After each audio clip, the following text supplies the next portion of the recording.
Hello everyone, good evening. I welcome you all to Civils Mentorship. So as of now, we were discussing about the Think Write Score UPSC Mains Answer Writing, the orientation part. Since we will be going to write our previous year questions from tomorrow onwards. So this will be our fourth session. So we have already discussed few things in our previous three sessions. So in the previous sessions, what are the things that we had discussed? So first of all, we had discussed that why UPSC mains is a different ball game as compared to our college level or even the state PSC exams.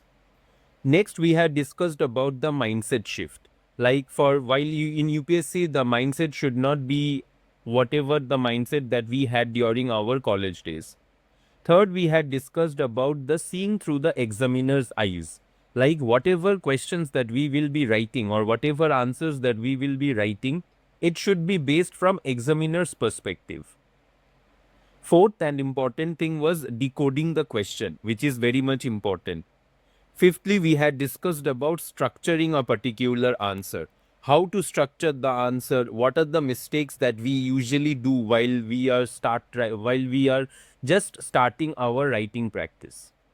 Next, we had also covered about the enrichment part, like how to get that additional 1 mark extra, as we had already discussed that even 1 mark is very much crucial in this paper.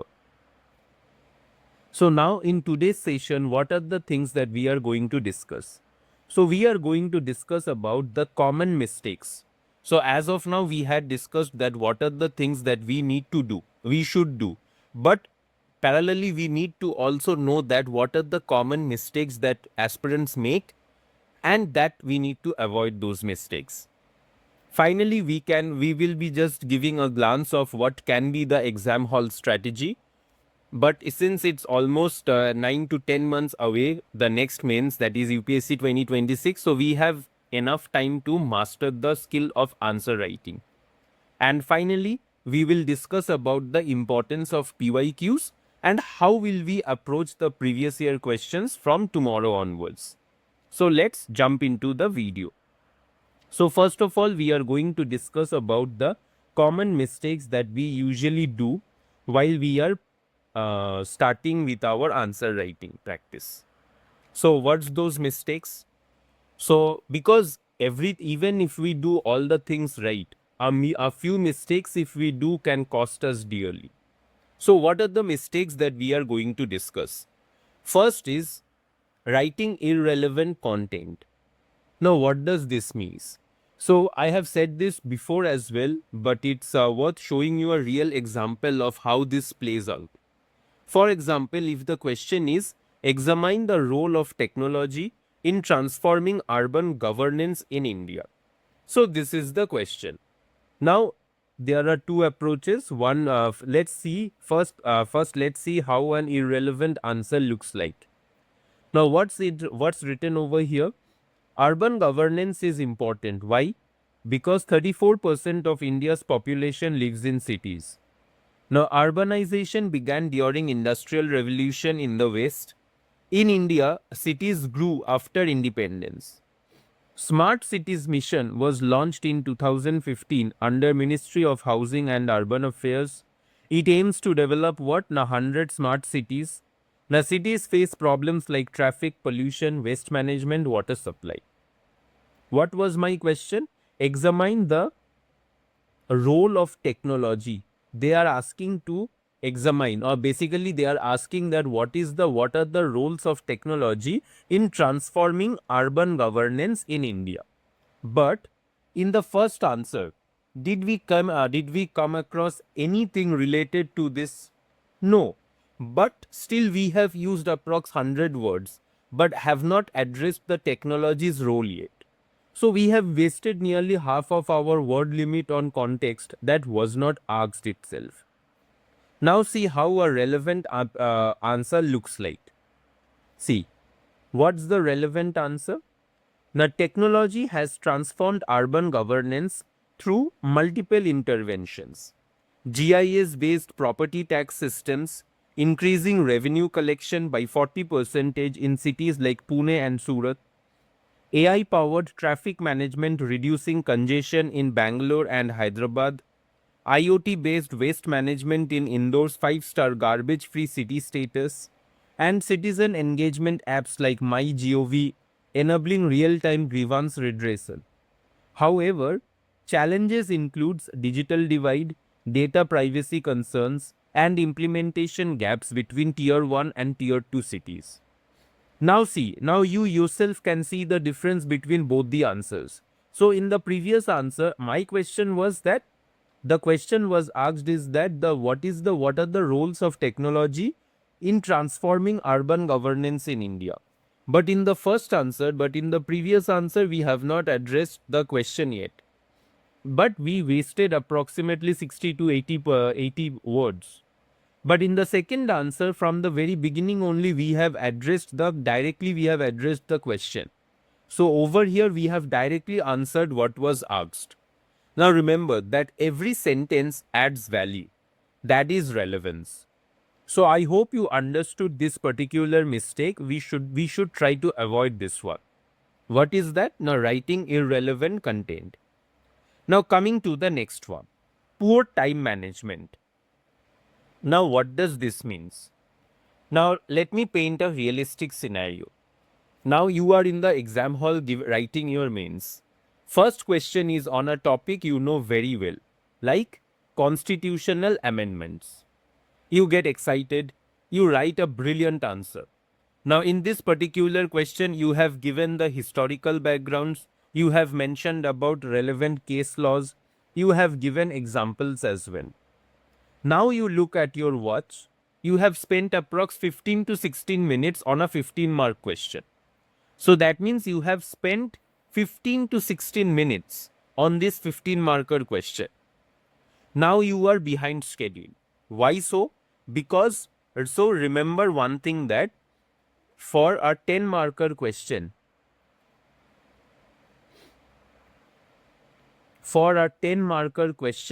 we are supposed to write 2 pages. And approximate time you should give to a 10-marker question is 7 to 8 minutes. And for a 15-marker question, we are supposed to write 3 pages and you should give approximately 11 to 12 minutes at max. But what you did in the question related to constitutional amendments, what you did? You have given 15 to 16 minutes. So now you are behind schedule. Because ideally, as I mentioned that for a 10-marker question, we should take approx 7 to 8 minutes. And for a 15-marker question, it should take approximately 10 to 11 minutes. But slight variation is okay. Like suppose if for a 10-marker question, if you are really good at that particular question, you may take 9 minutes. But you need to manage it up for another question with 6 minutes you need to cover it up. But in the above example that I gave, you took approximately 5 minutes more. So for the rest of the exam, you are rushing. Now questions that deserve, so suppose for a 15-marker question which deserves 11 to 12 minutes, you get only 8 to 9 minutes. Now think that your last 2 answers are incomplete only because you ran out of time. Now imagine this, that out of 20 questions, you have answered or attempted only 18 questions. So what's the result? The 15-mark question, where you have spent approximately 15 to 16 minutes, over here, you might get approximately 8 to 9 marks only. But the 2 questions which you could not attempt, how much marks will you get? 0 marks. So that means you have lost 30 marks if those were 15-marker questions. Just trying to perfect one answer. So imagine if you lose 30 marks in all the GS papers. What will happen? You will lose approximately 120 marks. So now can you imagine that how much you are already behind the other aspirants.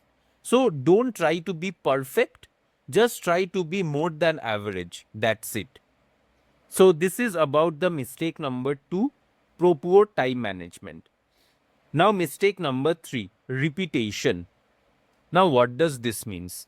Let's understand with the help of an example. Question is, discuss the challenges in implementing National Education Policy 2020. Now there are 2 answers. First answer is NEP faces financial challenges. Increasing education budget to 6% of GDP requires huge funds. The government needs to allocate more money. Financial resources are limited. States also face budget constraints. Funding is a major issue. Now, can you see that you have said the same thing, lack of funds, but in different ways? So, in this case, the examiner obviously will get irritated. Now, they will feel that you are trying to fill space because you don't know more points. So, this is what is very wrong. You don't need to repeat the words. So, now what shall be the concise approach? Now, NEP implementation faces a significant financial challenge.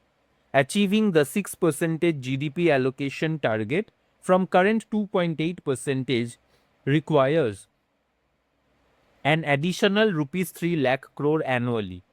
Difficult given competing demands and states' fiscal constraints. Now see, in this particular answer, one sentence said once. It's clear. Now you know, move to the next challenge, like suppose administrative, infrastructural, or pedagogical. So every point should be stated once clearly. Don't circle around the same idea hoping the examiner won't notice. They will, and they will cut marks for it. So this is another type of mistake where we are repeating the same words again and again or the same line again and again, since we might be that we are not much confident about the particular thing. We don't have much more content regarding to that. Now mistake number 4. What is that? Now ignoring or rushing the conclusion. Now what does this means? Now imagine that you have written a brilliant answer, decoded correctly, structured well, enriched appropriately, everything you have done perfectly. But you have only 30 seconds left for this particular question.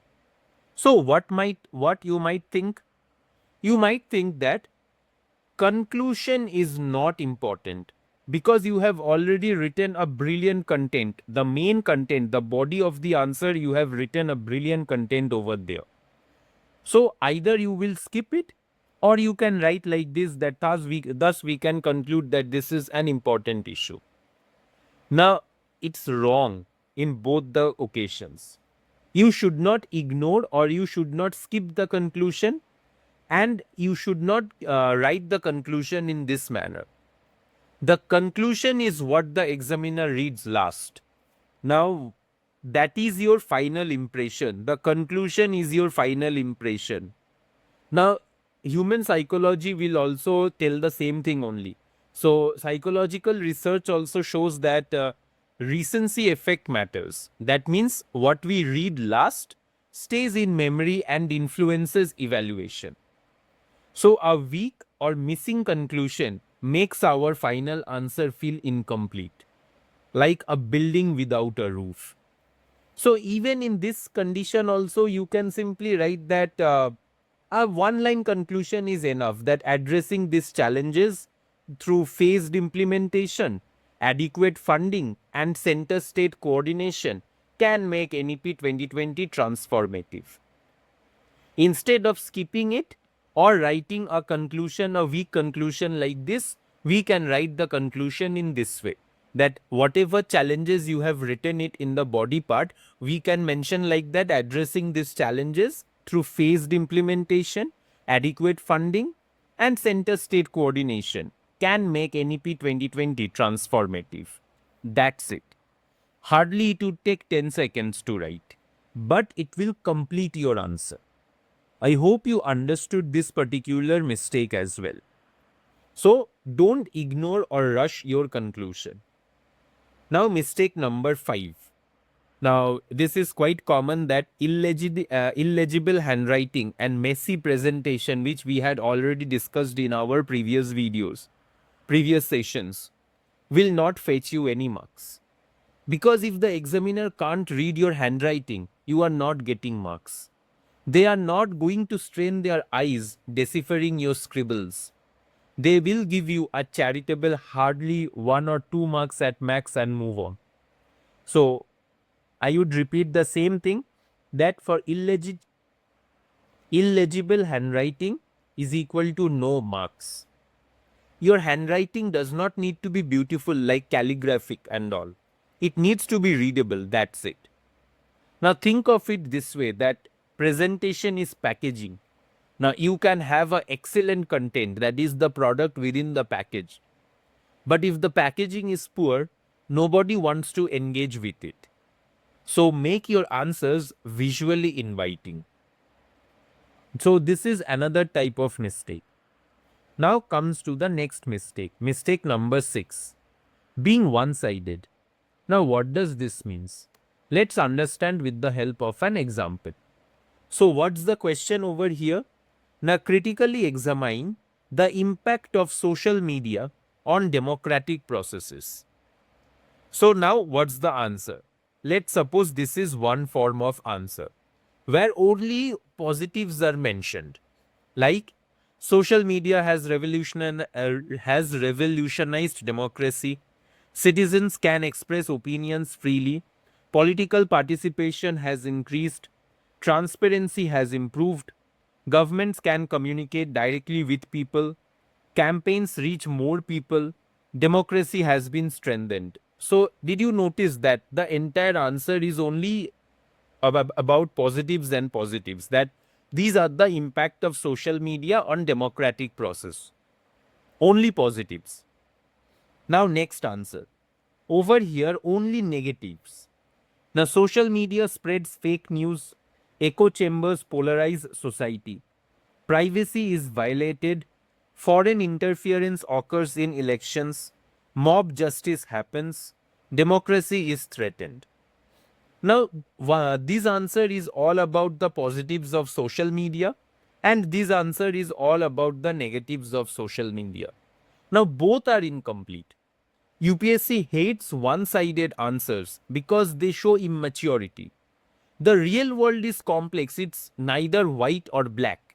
It's neither entirely white, it's neither entirely black. It's a mix of gray part. So the real world is complex. Every phenomena has multiple dimensions. So what can be the ultimate approach for this particular question? Now a balanced answer approach where there will be some positives about it and there will be some negatives about it, and then finally we will be having some way forward. So the same question, what are the positive impacts? Like direct engagement, example MyGov platform, awareness generation, social movements like Me Too movement, electoral participation. And negative impacts, misinformation spread like hate news, fake news and all, hate speech, all those fake news.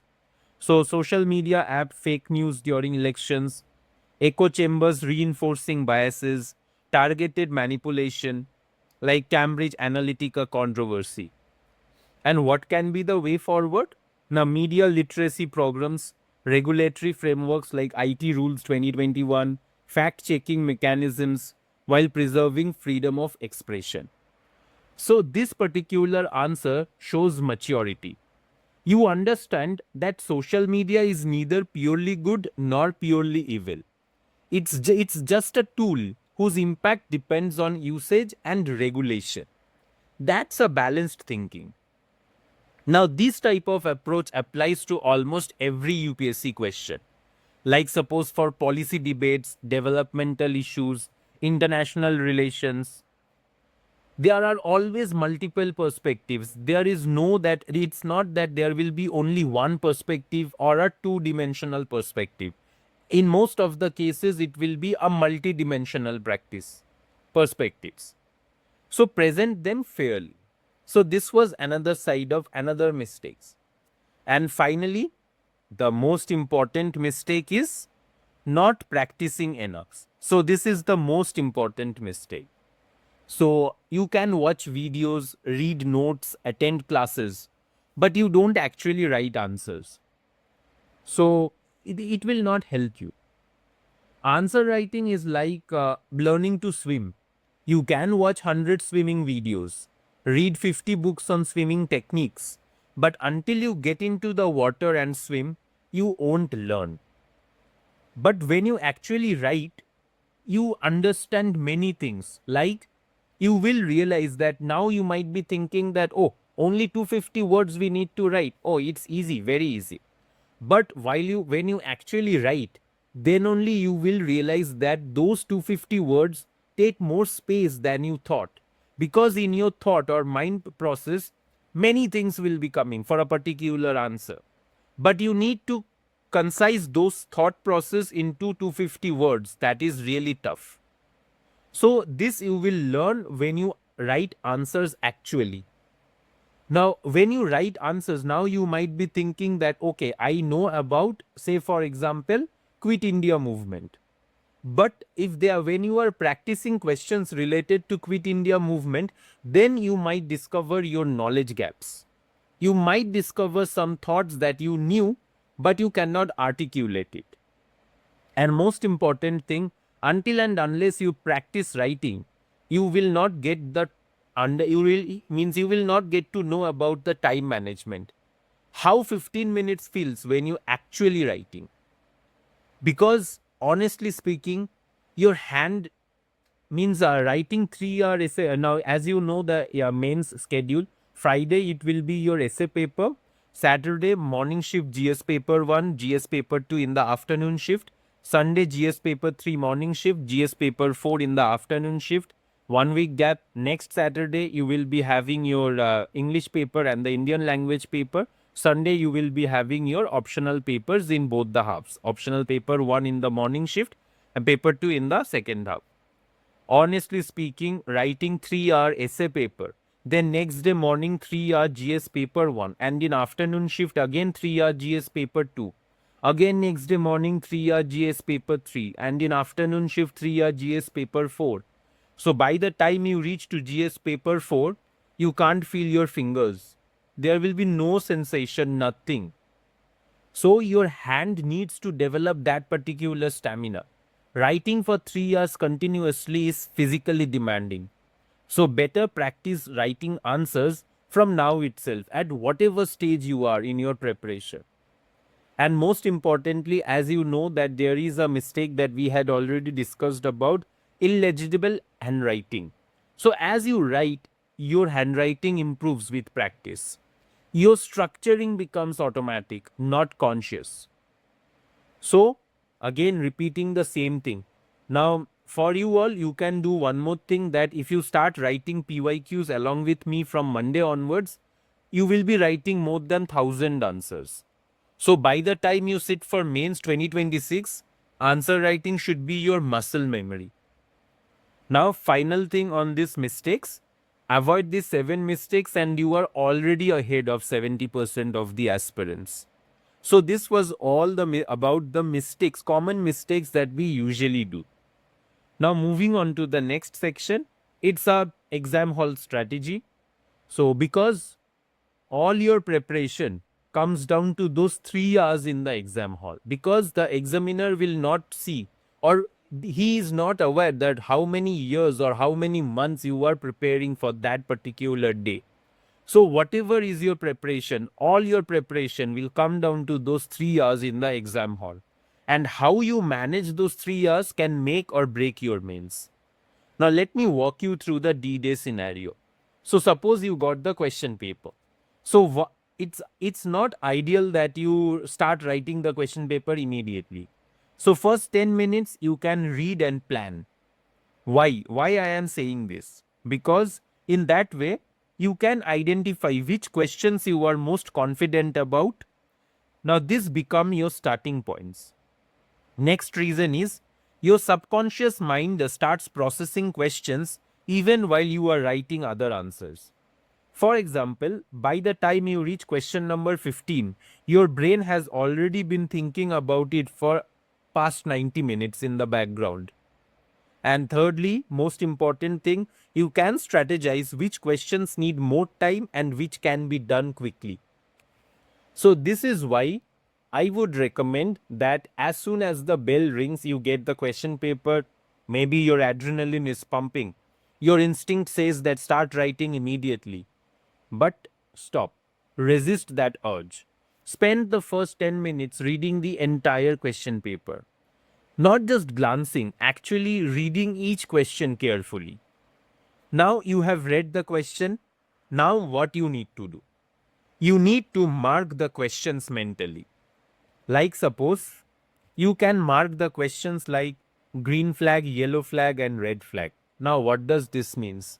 Now green flag question means you are very confident about those questions. You can answer really well. Yellow flag means you are moderately confident about it, but you need some time. You need to think while you are writing the answer. Red flag is you are not familiar with the questions.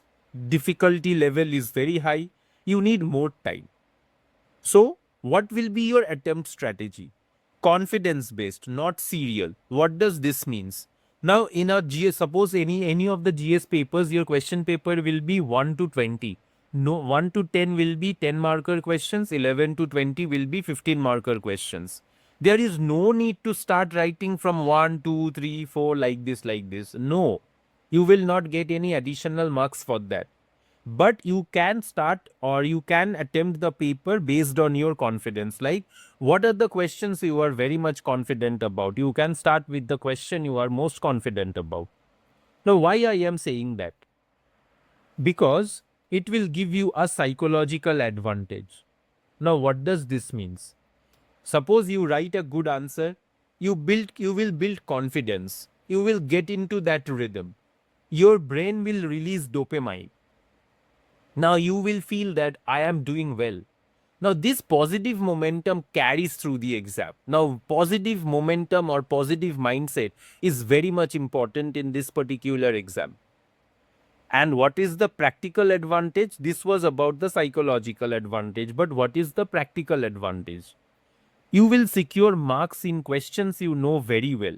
Now, even if you run out of time later, you have already banked good scores because you have already covered all the questions in which you were confident about. So, I have a suggestion on this one, that try to start with a 15 marker questions, because at the end, even if you miss one question, that would be a 10 marker question and not a 15 marker question. Hope you understood this one. Next is the time discipline. Now, we have already discussed about it.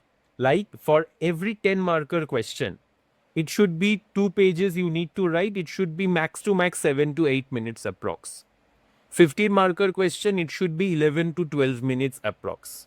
And you need to write a 3-pager answer. So in this type of scenario, what you can do is that before you start writing any answer, spend at max 1 minute planning in the margin or rough space. What we have discussed in the previous video as well. Just jot down the directives, like whether it is they are asking you to discuss, analyze or examine. And then you can underline or you can mention about certain 3 to 4 keywords from the question. And then you can just 2 to 3 word pointers, like what are the, then you can just do a flowchart like, okay, this is the sequence that you will be following. Now this micro planning will prevent rambling. You will write with clarity because you know where you are going with it. So this was all about the time discipline. Now next is handling mental blocks. Now what does this means? Handling mental blocks. As we have already seen that it's not that out of 20 questions, all the 20 questions will be known to you. It might be that 1 or 2 questions you are not aware of. You don't know anything about that question. Suppose you are in the middle of the paper, a question number 12 came. You read it, you are not aware of it, anything. Your mind will go blank.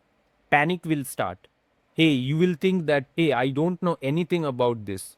I am going to score 0 on this one. So what will you do on that situation? You will simply sit there staring at the question for 5 minutes. You will panic. You will start panicking. Instead of that, decode the question carefully. Sometimes what looks unfamiliar becomes clear when you break it down. Write whatever you know. Even if it's a 50% of the complete answer, write that. At least you will get some marks, which is better than 0. Use your common sense and general awareness. Now, what does this mean? See, this is a previous year question, UPSC question only. What was the question? Now, what problems were germane to the decolonization process of Malay Peninsula? We don't know anything about Malay Peninsula, but we know the problems or challenges that India faced during the decolonization process. So obviously same problems will be faced by them as well, or right? So instead of leaving this particular question, we can use our common sense to answer this question. At least we will get some marks, which is again better than zero. Now, if you are not aware of the question at all, skip and return later if you have some time. Mark it and move on. Write other answers. Now, often something in another question triggers memory. Like suppose if you are not aware of a particular question, but if you are while writing the answers of a different question, you might think that okay, you got some points of the previous question. So then you can come back and answer it better. So always in the paper, always stay calm and move on. Remember one thing, this is not your only paper. If suppose GS paper 1, any question like this comes and you start panicking, it will ruin your all the papers. So this is not your only paper. It's one of the 9 papers over 5 days. So one bad question, it will not does not ruin your rank. One difficult paper does not end your chances. What ruins ranks? Now carrying tension from one paper to next. Now getting demoralized and underperforming in subsequent papers. What does this mean? Suppose example in the paper 1 you are so example in paper 1, one of the question you are not aware of. So while in the second half you have paper 2. So you need to remove that particular thought and again start writing for a paper 2. But if you still think of that only, then it will be a problem. So even if you feel paper 1 did not go well, forget it when you step out. Focus on preparing for paper 2. Composure and consistency across all papers is what gets you top ranks, not perfection in one paper. It might be that the question which you have missed, no one can have answered it. So that means it's a waste of time for you, right, thinking about that particular question. So this was all about the exam hall strategy you can follow. This is a generic strategy. And now coming to the final thing, transition to PYQs. Now as of now we have understood that the mindset shift, what is the mindset shift that is needed for UPSC mains, what examiners look for in answers, how to decode questions, how to structure answers for maximum impact, how to enrich our answers without overdoing it. Now, what mistakes cost our marks? How to strategize in the exam hall for optimal performance. So, we have understood all these things. But understanding these principles is just the first step. Theory is important, but theory without application remains abstract. Now, you might be thinking that, okay, I understood all this, but when I sit down to write an actual answer, how do I apply all these principles together? How does a complete answer look that incorporates everything? Decoding, structure, enrichment, relevance, depth. That's exactly what we are going to do starting from Monday onwards. So we will be solving the UPSC mains previous year questions right here on this channel. Not just any questions. Every single PYQ systematically across general studies papers. Like we have multiple subjects, so we will go by subject wise. And here's how we will approach the question. But before going into that, we just need to discuss on one important thing. That what is the importance of previous year question? Now, previous year question reveals UPSC's thinking patterns. Like you can give mock tests or you can join any test series, you can give n number of test series. But no one can replicate the UPSC paper because that is UPSC. So PY only the only paper that can replicate a UPSC paper is UPSC paper itself. So that is why PYQs will reveal the UPSC's thinking pattern. Next is they will define the real syllabus. Now, what does this mean? The real syllabus. Let's understand with the help of an example. Now, see, this is our GS paper 3 syllabus. In this GS paper 3 syllabus, do you notice that anywhere the term Naxalism is mentioned or anywhere the term narco-terrorism is mentioned? So, this is my GS paper internal security syllabus. So, in this internal security syllabus, do you see anywhere the term Naxalism or narco-terrorism, anything is mentioned? No. But now see the question. This is 2024 question. Explain how narco-terrorism has emerged as a serious threat across the country. Suggest suitable measures to counter narco-terrorism. But did we saw narco-terrorism anywhere in the syllabus? No. Next question, 2022. Naxalism. Did we saw anywhere the term Naxalism in our syllabus? No. So that means, but questions are coming. So that means this is why previous year questions are so much important. Now next comes another topic. We have one topic in the syllabus, GS paper 3 syllabus, that disaster and disaster management. Only one simple word has been written, disaster and disaster management, and nothing else. But what does this means? This means we cannot do anything from based on the syllabus. We cannot prepare ourselves. For that reason, we need to go and see the previous year question. So this is one of the previous year question that came in GS paper 3 from disaster management topic. Dam failures are always catastrophic, especially on the downstream side, resulting in a colossal loss of life and property. Analyze the various causes of dam failures. Give 2 examples of large dam failures. So that means dam failures is one of the topic which is there in the main topic, disaster and disaster management. So this is why the previous year question is very important, and this is why this is the real meaning of this. They define the real syllabus. Next, how previous year question will help? They help in answer structuring practice. They help you spot interlinkages across papers. Because if you have gone through 2025 previous year paper, 2025 paper, you would have understood that you can do some interlinkages across the papers also. There is no concrete differences between the GS papers anymore. All the papers are interlinked to one another. They keep your preparation grounded. They show you, this is important, what not to over prepare. Like for example, GS paper 1, there is a topic called post-independent India. Now hardly questions come. Sometimes in some of the years, none of the 0 questions came. But in some of the years, 1 or 2 questions are coming.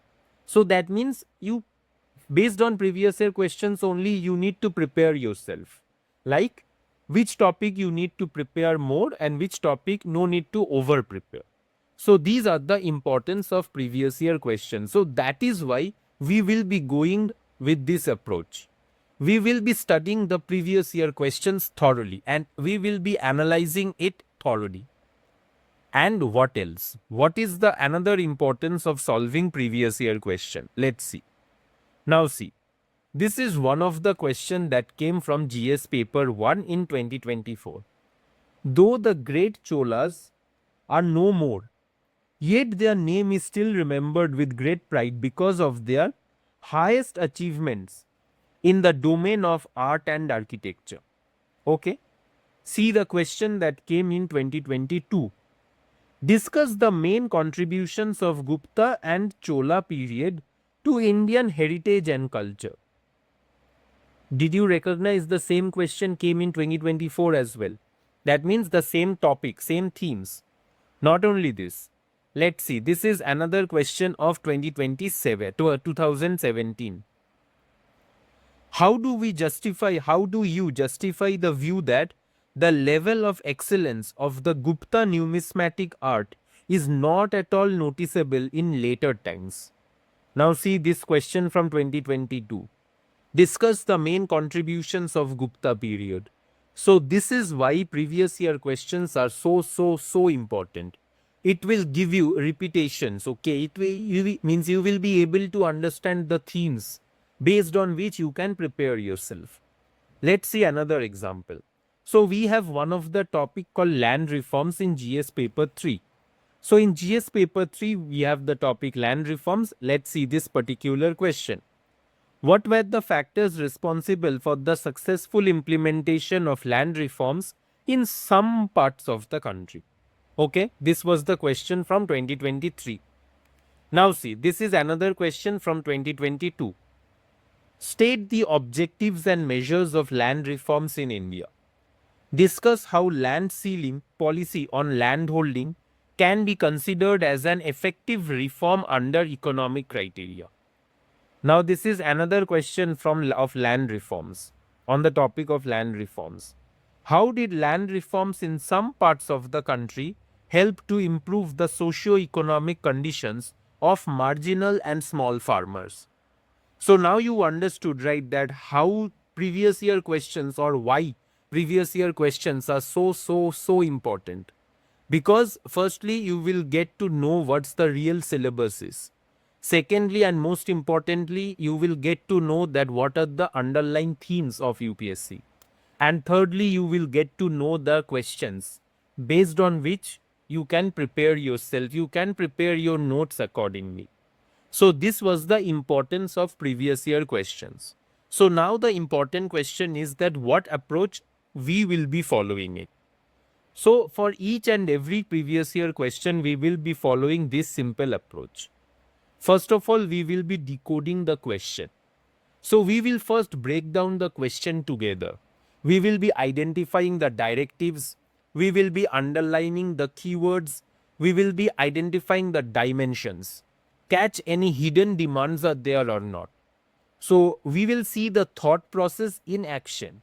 How to analyze what the question is actually asking. So that's why the question decoding is very much important. Next, we will be doing the answer planning. What does this means? So before writing, we will plan the answer structure. Like we will be doing all the logical flows. So what should the introduction convey? How many points in the body? What headings to use? What enrichment elements to add? We will see how a rough plan becomes the backbone of a high scoring answer. Then there we will be having the model answer. We will write the complete model answer incorporating everything we discussed. Like in this particular video, entire topic, whatever things that we have discussed, we will do it in the practical manner. So today in means not today, means in these 4 sessions we have discussed about the theoretical things. But while writing answers, we will be doing the practical approach. So over there, we will see how the introduction sets context in 2 to 3 lines, how the body is organized with clear headings.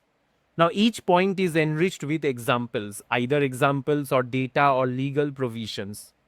Whether the means every answers will be in a logical flow and a coherent. The conclusion will be forward looking and impactful. The entire answer obviously will be stayed within the word limits. So this is all about the model answers. Not only model answers, this remains the most important thing. Evaluation, because without evaluating we cannot do anything. So after writing, we will evaluate the answer from the examiner's lens. What makes this answer scoring? Where could it be improved? What would a 4 out of 10 answer looks like versus a 7 out of 10 answer on the same question? So all these evaluations we will be doing it. And next, finally, we will be doing with the common pitfalls, like whatever the common mistakes that we had discussed in today's video, we will understand it with the help of specific questions. So through this, you will not learn just what to write, but also what not to write. And as I said before, this is not going to be the random wise. We will cover PYQs systematically, subject wise, and even not subject wise. We will be doing it in a topic wise. Every type of question it will be solved. Every directive style will be solved. So by the time we are done, you will be having what? Now you will be having most of the things, like you will be done with you will be having a complete repository of model answers covering the entire UPSC mains syllabus. You won't need to search multiple sources. Everything will be here on this channel itself. Now, how can you improve yourself? Now, after seeing 50 to 100 questions decoded and answered, you will develop an instinct for what UPSC asks and how to respond. You will start spotting the patterns. How ethics questions are structured differently from polity questions, how international relations answers needs geopolitical context, how geography answers benefit from diagrams. So when you have seen these diverse questions tackled systematically, when you sit in your actual mains exam and read a question, you won't panic. You will think that, oh, I have seen it, something similar. I know how to approach this. So all the model answers will help you to approach the questions when you will be sitting for mains 2026. And most importantly, you will develop the skill to write your own answers. Because answer writing is not about memorizing the model answers, it's about internalizing the approach. Now, when you understand the method, you can apply it to any question, even ones you have never seen before. So, again, I will repeat the same thing. So, this will be a one-stop solution for all your mains answer writing sessions, and it will be based on PYQs from 2013 onwards at till to 2025. And it starts from Monday itself, that is tomorrow. Until then, remember one thing, that in UPSC, it's not what you know, it's how you show what you know. So think, write, and score high. Let's go and work together. Thank you.